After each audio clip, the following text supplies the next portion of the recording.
नमस्कार। मस्जिदों से लाउडस्पीकर हटाने का मुद्दा अब महाराष्ट्र से निकलकर पूरे देश में छाने लगा है। यूपी में तो देखिए जगह जगह लाउडस्पीकर लगाकर विरोध में हनुमान चालीसा भी बजाया जाने लगा। एक तरफ जहां अजान हो रही तो वहीं दूसरी तरफ ठीक उसी समय हनुमान चालीसा बजाया जा रहा है। तो महाराष्ट्र से लेकर यूपी तक छाए इस अजान और हनुमान चालीसा के मुद्दे पर अब जमीयत उलेमाए हिंद के मौलाना महमूद मदनी का एक बड़ा बयान सामने आया है। उन्होंने सीधे देश के गृह मंत्री अमित शाह को इस मामले को लेकर चिट्ठी लिख दी है।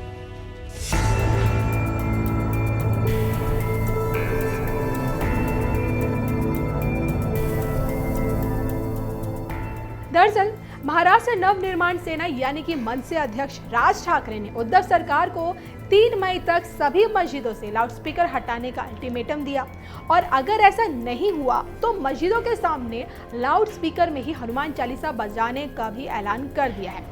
अब राज ठाकरे ने यह ऐलान तो देखिए वैसे सिर्फ महाराष्ट्र के लिए किया था, लेकिन इसका असर अब यूपी में भी देखा जा रहा है।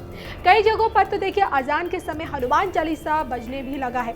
देश में छाए इसी हालात को लेकर जमीयत उलेमाए हिंद के अध्यक्ष मौलाना महमूद मदनी ने गृह मंत्री अमित शाह को पत्र लिखा है। हालांकि इस पत्र का गृह मंत्रालय की ओर से अभी तक कोई जवाब नहीं आया है। जमीयत उलेमाए हिंद के सचिव नियाज फारूकी ने यह बताया, गृह मंत्री को लिखी चिट्ठी का अभी तक कोई जवाब नहीं आया है।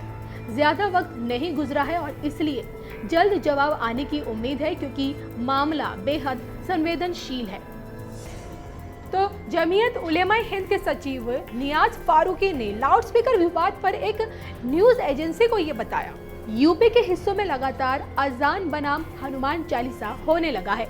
वाराणसी और अलीगढ़ जैसे इलाकों में लाउडस्पीकर पर अजान के वक्त हनुमान चालीसा होने लगी। ये लोग कुछ भी कर ले, न अजान को कुछ होगा और न ही हनुमान चालीसा का कुछ होगा, क्योंकि दोनों धर्मों में इसकी अहमियत रखने वाले लोग कुछ नहीं होने देंगे। हजारों सालों से अजान सबकी सहमति से दी जाती रही है और इसमें किसी बंदूक का इस्तेमाल तो होता नहीं है।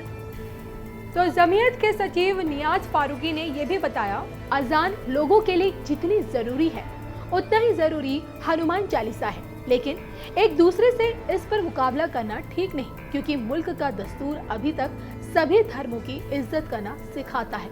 हनुमान चालीसा होने से किसी को ऐतराज नहीं, बल्कि ये तो अच्छा है, बुरे कामों को छोड़ लोग हनुमान चालीसा पढ़ना शुरू करेंगे। तो लाउडस्पीकर से मस्जिदों में हो रही अजान का एक तरफ जहां देखिए विरोध हो रहा है, तो वहीं इस विवाद के बीच बेंगलुरु की जामे मस्जिद के इमाम जल्द ही एक ऐसी डिवाइस का इस्तेमाल करने जा रहे हैं जिससे लाउडस्पीकर की आवाज को कंट्रोल किया जा सके। पुलिस की तरफ से एक नोटिस जारी हुई है कि सुप्रीम कोर्ट का आदेश ये है कि इतने डीबी में साउंड रखना चाहिए, आप अगर उल्लंघन करते हैं तो आप पर कार्रवाई की जाएगी। तो इस तरह की नोटिसें मिली हुई हैं। हम वही शुरू से कहते आ रहे हैं कि हम जो कानून सुप्रीम कोर्ट की तरफ से बनाया गया है उस पर पालन करने ही के लिए हमने डिवाइस तैयार किया है, ताकि किसी भी तरह किसी को तकलीफ ना हो और साउंड जितने डीबी में होना चाहिए उतने में हम कंट्रोल कर सकें। तो ये जो नोटिसें दिए गए हैं तो उसके हिसाब से तो मसाजिद वाले भी इन बातों पे अमल करेंगे और इसी तरह मंदिरों के लिए भी शायद नोटिसें जारी हुई हैं तो वो भी उस पर अमल करेंगे। सब अगर अमल कर लेते हैं तो किसी को कोई तकलीफ नहीं होगी।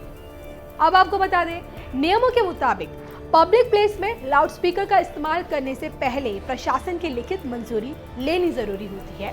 रात में 10 बजे से लेकर सुबह 6 बजे तक लाउडस्पीकर बजाने पर पूरी तरह से रोक है और सुबह की अजान 5 बजे होती है, जिसका समय समय पर विरोध होता रहा है। यहाँ तक कि सिंगर सोनू निगम भी अजान पर अपनी आपत्ति जता चुके हैं और अब एक बार फिर लाउडस्पीकर से अजान करने पर देश के कई हिस्सों में इसका विरोध हो रहा है।